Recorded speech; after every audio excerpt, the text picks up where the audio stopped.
दोस्तों, ये कहानी भविष्य की एक ऐसी दुनिया की है जहां धरती पर अब औरतों का राज है और इन्होंने दुनिया को एक ऐसी अल्ट्रा मॉडर्न सोसाइटी में बदल दिया है जहां सारा काम एआई की मदद से होता है। इतना ही नहीं, औरतों ने शहरों की भीड़ भाड़ को छोड़कर गांव में रहना शुरू कर दिया है जहां सभी परिवारों के पास रहने के लिए अपना विला भी है। यहाँ पर टेक्नोलॉजी इतनी एडवांस है कि सारा काम एक एआई हाउसकीपर करता है। ये एआई अपने मालिक के मूड का ध्यान रखते हैं और उसी के हिसाब से खाना बनाते हैं और उन्हें मूवीज और टीवी शो दिखाते हैं। यहाँ तक कि उनके लिए नए कपड़े भी एआई ही डिजाइन करते हैं। मर्दों का अस्तित्व धरती से मिट चुका है, इसलिए नफरत, हिंसा और युद्ध जैसी चीजें लगभग खत्म हो चुकी हैं। वहीं औरतों की उम्र अब नॉर्मल से बढ़कर 150 साल तक हो चुकी है क्योंकि उनको पीटने वाले मर्द अब बचे ही नहीं हैं। अब हम लीसा नाम की एक लड़की को देखते हैं जो एक लोकल स्कूल में हिस्ट्री टीचर के तौर पर काम करती थी। एक दिन जब वह न्यूज देख रही थी तो उसे एक औरत विरोध करती हुई नजर आती है। वो चाहती थी कि सभी औरतों को मर्दों के साथ नेचुरल तरीके से इंटीमेट होने की आजादी मिलनी चाहिए, न कि एआई के साथ सुहागरात मनाने की, क्योंकि एआई उन्हें वो मजा नहीं दे सकता जो हम मर्द दे सकते हैं। लेकिन लीसा इसे इग्नोर कर देती है क्योंकि उसे अपनी उंगलियों के साथ खेलना ज्यादा पसंद था। जिसके कुछ देर बाद वो अपने काम पर निकल जाती है। हम देखते हैं कि यहाँ की औरतें टेक्नोलॉजी, डिसिप्लिन और प्यार पर ज्यादा निर्भर थीं। सड़कों पर जगह जगह फूड स्टॉल लगे हुए थे जहाँ पर इनको फ्री में खाना दिया जाता था।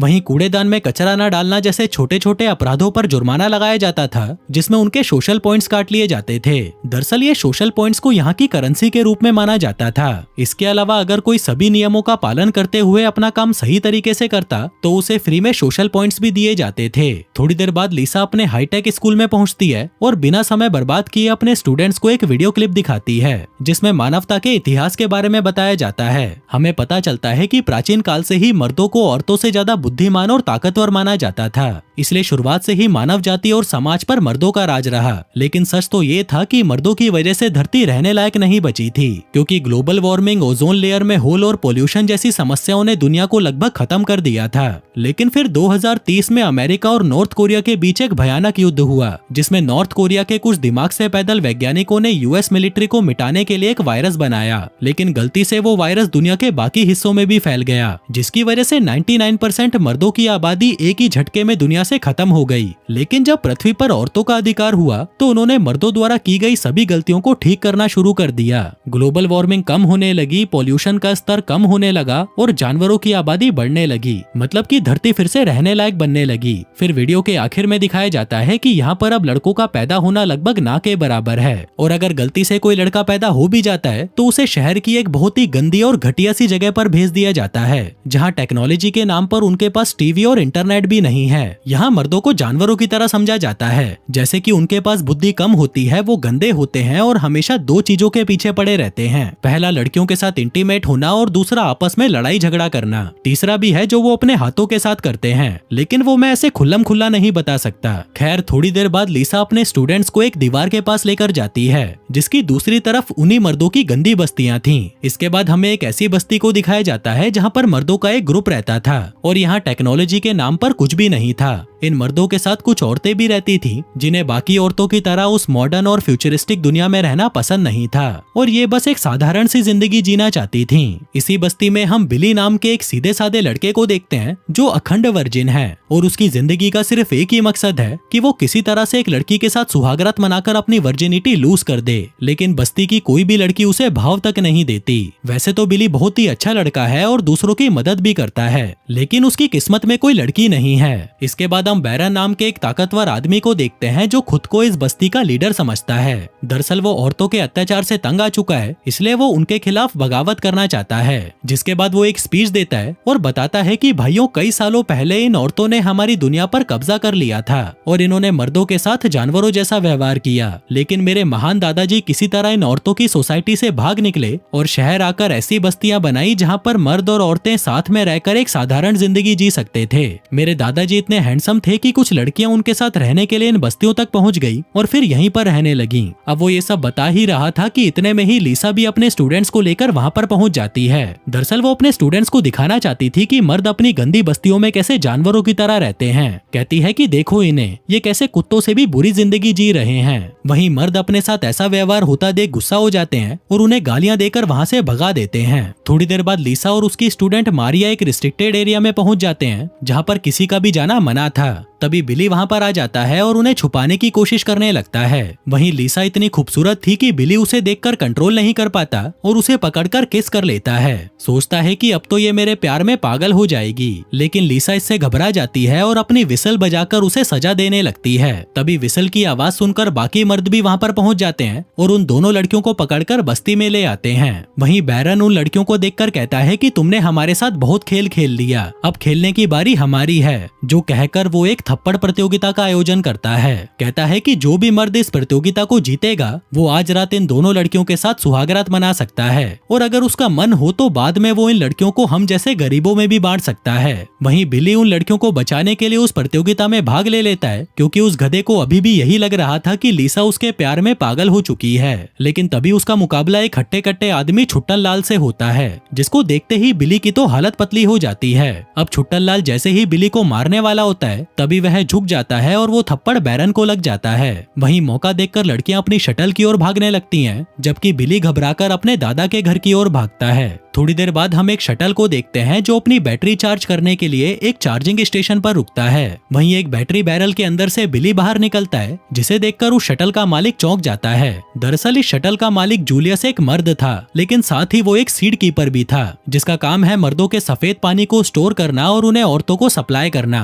अगर सीधी भाषा में कहा जाए तो ये सफेद पानी का दलाल है, और एक मर्द होने के बावजूद भी औरतें इसकी बहुत रिस्पेक्ट करती हैं, क्योंकि इसकी वजह से ही ये औरतें प्रेग्नेंट हो पाती हैं। अब क्योंकि जूलियस का कोई दोस्त नहीं था, इसलिए उसे बिली काफी दिलचस्प लगता है और वो बिली को अपने साथ रहने को कहता है। फिर कुछ देर तक बातें करने के बाद बिली जूलियस को अपनी स्पेशल ड्रिंक गुलाबी मियाँ खलीफा देता है, लेकिन जूलियस उस ड्रिंक को कुछ ज्यादा ही पी लेता है और नशे में भंड होकर चलती शटल से कूद जाता है। बिली को लगता है कि ये गधा जिंदा तो बचा नहीं होगा, इसलिए वो बैरन और उसके आदमियों से बचने के लिए एक प्लान बनाता है। वो जूलियस के कपड़े पहन लेता है और खुद एक नया सीड कीपर यानी सफेद पानी का दलाल बन जाता है। फिर कुछ देर बाद वो शटल एक कॉलोनी में पहुंचती है जिसका नाम टू हिल्स था, जहां उसके अंदर जाने के लिए एक इनविजिबल गेट को खोला जाता है। इसके बाद एक खूबसूरत लड़की बिली को सिटी टूर पर लेकर जाती है, जिस बीच रास्ते में सभी औरतें तालियां बजाकर उसका स्वागत करती हैं, जैसे कि उनका कोई मसीहा आ गया हो। लिसा भी वहीं पर होती है, लेकिन वो बिली पर ध्यान नहीं देती। फिर शाम को बिली लाइव टीवी के सामने एक एप्पल खाकर शपथ लेता है कि मैं किसी भी औरत की कोख सूनी नहीं रहने दूंगा और आप लोगों को ऐसी सप्लाई दूंगा जिससे आपके बच्चे मेरे जैसे हेल्दी और स्मार्ट पैदा होंगे। फिर उसे आराम करने के लिए एक चैम्बर में ले जाया जाता है, जहां मस्त मस्त लड़कियां बाकी सीड कीपर्स को फुल बॉडी मसाज दे रही थीं। बिली उन लड़कियों को देखकर एक्साइटेड हो जाता है और कहता है कि मैं तुरंत अपना मेन काम करना चाहूंगा। दरअसल उसको लग रहा था कि वो एक एक करके सभी औरतों के साथ सुहागरात मनाएगा और बच्चे पैदा करेगा, इसलिए उसे एक रिप्रोडक्शन चैम्बर में ले जाया जाता है। लेकिन वहाँ एक बुढ़िया को देखकर बिली का मूड ही खराब हो जाता है। कहता है कि यार इसके साथ शुरू करना होगा, चलो कोई बात नहीं। लेकिन फिर वो बुढ़िया उसे कुर्सी पर लेटने को कहती है और एक लंबा सा पाइप उसके मेन पार्ट पर लगाने लगती है। बिली कहता है कि ये क्या कर रही हो, अपने कपड़े तो उतारो। लेकिन बुढ़िया कहती है कि नहीं, ये काम ऐसे नहीं होता, और मशीन शुरू कर देती है। अब बेचारे बिली के पास और कोई रास्ता नहीं था, इसलिए वो लिसा के बारे में सोचने लगता है और अपना सफेद पानी निकालकर बुढ़िया को दे देता है। वहीं दूसरी तरफ लिसा भी बिली के बारे में ही सोच रही होती है। वह बिली को अपने दिमाग से निकाल नहीं पा रही थी और हर वक्त सिर्फ उसी के बारे में सोचती रहती थी। फिर अगले दिन बिली को रिलैक्स चैम्बर में ले जाया जाता है, जहाँ पर मस्त मस्त लड़कियां सीड कीपर्स की सेवा कर रही होती हैं, जहाँ उन्हें खाने के लिए बढ़िया बढ़िया खाना दिया जाता है और उन्हें खुश रखा जाता है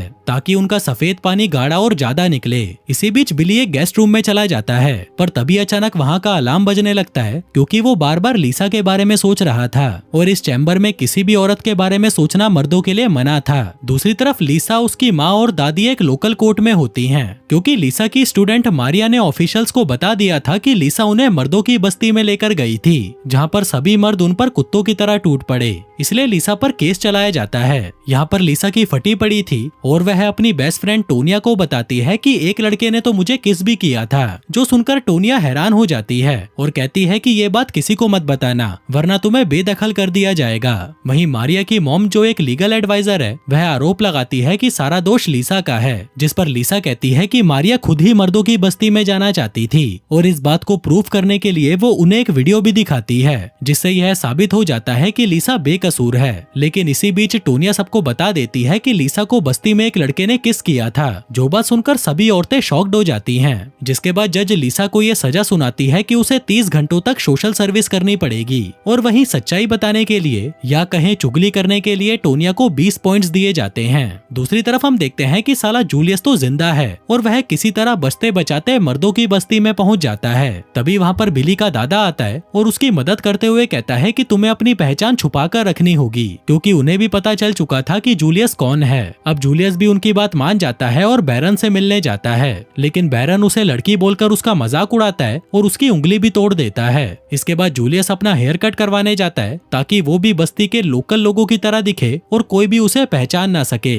तभी वहाँ पर एक औरत आती है और वो जूलियस से आकर्षित होकर उसकी टूटी हुई उंगली का इलाज करने लगती है। लेकिन तभी बैरन भी ये सब देख लेता है और उसे जूलियस से जलन होने लगती है। इसलिए वो मुस्टंडे छुट्टन लाल से कहता है कि इस गधे को ठोक दो। जिसके बाद छुट्टन लाल जूलियस के पास आता है और उसे अपने साथ एक थप्पड़ कंपटीशन करने को कहता है। जूलियस इसके लिए मान जाता है और वहीं बस्ती के बाकी लोग भी वहाँ पर तमाशा देखने के लिए इकट्ठे हो जाते हैं। अब सबसे पहले छुट्टन लाल जूलियस को अपनी पूरी ताकत से थप्पड़ मारता है, लेकिन जूलियस को इससे कोई फर्क नहीं पड़ता। लेकिन जब वो छुट्टन लाल को थप्पड़ मारता है तो छुट्टन लाल वहीं पर बेहोश हो जाता है। दूसरी तरफ बुढ़िया सभी सीड कीपर्स को बाहर लेकर आती है। हम बिली को देखते हैं जो इनके उल जलूल नियमों से परेशान हो चुका था, क्योंकि उसे पादने के लिए भी बुढ़िया की परमिशन लेनी पड़ती थी और पादने के लिए एक अलग से चैम्बर में जाना पड़ता था। इसके बाद वो बुढ़िया उन्हें जेसिका नाम की एक औरत के स्टैचू के पास लेकर जाती है, जो इनके इलाके की देवी मानी जाती थी। आगे जब सभी जेसिका की प्रार्थना कर रहे होते हैं, तभी बिली अपने साथियों के साथ मछलियां पकड़ने झील के किनारे चला जाता है। जिस दौरान दूसरे सीड कीपर्स देखते हैं कि बिली ने अपने पैर के बाल शेव नहीं किए थे,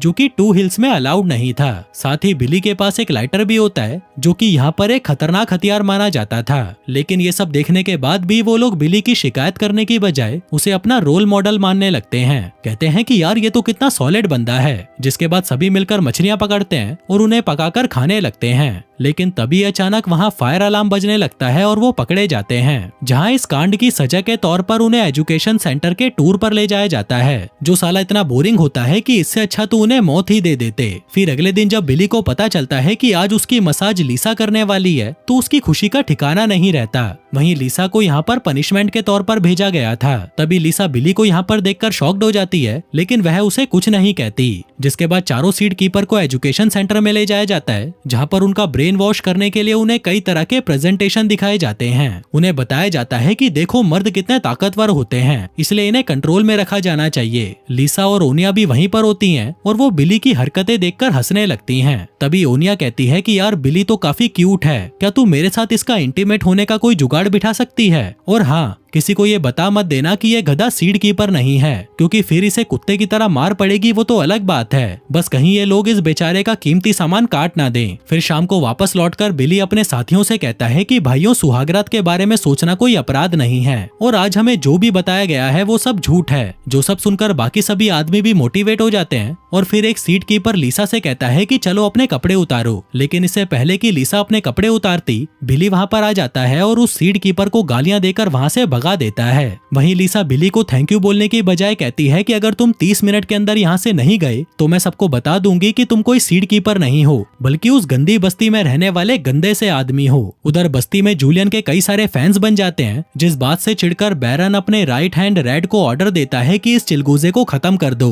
वहीं जूलियस और उसके साथी एक डिपार्टमेंट स्टोर में जाकर कुछ सामान इकट्ठा करते हैं, जहाँ जूलियस को वहाँ बहुत सारा खाना पड़ा हुआ मिलता है, जिसे देखकर उसके आदमी बहुत ज्यादा खुश हो जाते हैं, क्योंकि उन्हें पता भी नहीं था कि ये चीजें खाने की होती हैं और वो काफी सालों बाद इतना अच्छा खाना खाते हैं। आगे वो सभी वहाँ के लोकल गुंडों से भिड़ जाते हैं और उन्हें कुत्तों की तरह मारते हैं, जिससे एक बार फिर जूलियस सबकी नजरों में हीरो बन जाता है। वहीं दूसरी तरफ हम देखते हैं कि लीगल एडवाइजर विवियन का बैरन के साथ अफेयर चल रहा होता है। फिर अगले दिन जब विवियन सीड कीपर्स की फोटो को देखती है, तब उसे पता चलता है कि इनमें से जूलियन नाम का सीड कीपर मिसिंग है। विवियन कहती है कि मुझे मेरे एक खबरी से पता चला है कि हमारे सीड कीपर्स में से एक नकली बंदा है और वो असल में उस गंदी बस्ती का आदमी है। इसलिए विवियन अपनी असिस्टेंट को बुलाती है और पूरी कॉलोनी में इस बारे में अलर्ट करने को कहती है, क्योंकि वो गद्दार किसी भी लड़की के पास जाकर उसे प्रेग्नेंट कर सकता था। उधर बिली को भी इस बात का पता चल जाता है और वो घबराकर इस सोसाइटी से बाहर जाने की कोशिश करता है, लेकिन वो इनविजिबल दीवार उसे रोक देती है और तभी इमरजेंसी अलार्म बजना भी शुरू हो जाता है। अब क्योंकि बिली के पास और कोई रास्ता नहीं था, इसलिए वो वापस कॉलोनी में लौट आता है। फिर वो लीजा के पास आकर उससे मदद मांगता है, लेकिन लीसा उसे इग्नोर कर देती है।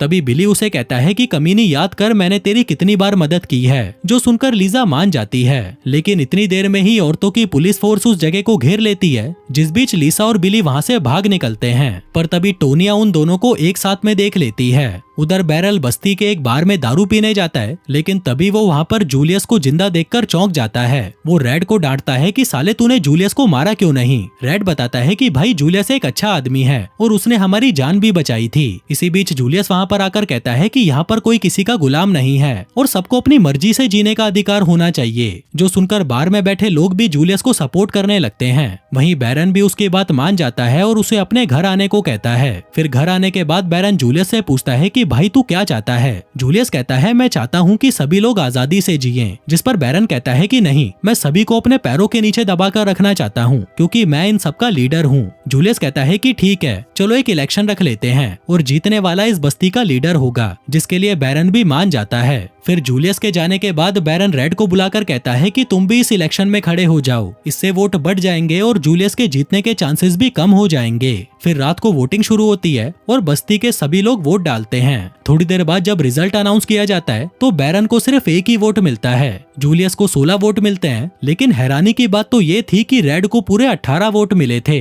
जिससे वह ये इलेक्शन जीत जाता है। वहीं जूलियस ये देखकर समझ जाता है कि लोग अभी भी उस पर पूरी तरह भरोसा नहीं करते। आगे जब बिली, लीसा और ओनिया साथ में होते हैं, तभी वहाँ पर विवियन की असिस्टेंट तलाशी लेने आ जाती है, जिसे देखकर ओनिया लीसा, बिली और अपनी पालतू बिल्ली को कबड़ में छुपा देती है, क्योंकि यहाँ पर पेट्स रखना भी इलीगल था। फिर असिस्टेंट अंदर आकर बिली और लीसा को ढूंढने लगती है, क्योंकि वो दोनों इलीगली यहाँ से भागने की कोशिश कर रहे थे। वो ओनिया को वार्निंग देती है कि चुपचाप उन दोनों को हमारे हवाले कर दो, वरना तुम्हें भी जेल में डाल दिया जाएगा। लेकिन ओनिया कहती है कि मैं कुछ नहीं जानती। फिर जैसे ही वो असिस्टेंट वहाँ से जाने वाली होती है कि तभी वो बिल्ली कबड़ में से चिल्लाने लगती है, जो आवाज वो असिस्टेंट भी सुन लेती है। लेकिन इससे पहले कि वो विवियन को इन्फॉर्म कर पाती, तभी ओनिया उसके सर पर मारकर उसे बेहोश कर देती है। जिसके बाद वो अपनी मोटरसाइकिल बिली को देती है और कहती है कि अगर तुम इसमें 80 किलोमीटर प्रति घंटे की स्पीड से जाओगे तो उस इनविजिबल दीवार को चीरते हुए निकल सकते हो। जिसके साथ ही वो लीसा को भी बिली के साथ जाने को कहती है, क्योंकि यहाँ के कानून के हिसाब से अब वो भी एक मुजरिम थी। आगे बिली और लीसा मोटरसाइकिल पर तेजी से जाने लगते हैं, जहाँ बिली उस मोटरसाइकिल को 120 की स्पीड से दौड़ाता है और वो लोग उस इनविजिबल दीवार को चीरकर वहाँ से निकल जाते हैं। लेकिन उसके इम्पैक्ट से बाइक के चीथड़े उड़ जाते हैं और साथ ही उन दोनों के कपड़े भी फट जाते हैं। लेकिन तभी वो अपने बैग में से नए कपड़े निकालकर पहन लेते हैं और वहाँ आग जलाकर उसके पास में ही सो जाते हैं। फिर अगली सुबह बिली एक गिलहरी को पकड़कर उसका नाश्ता बनाता है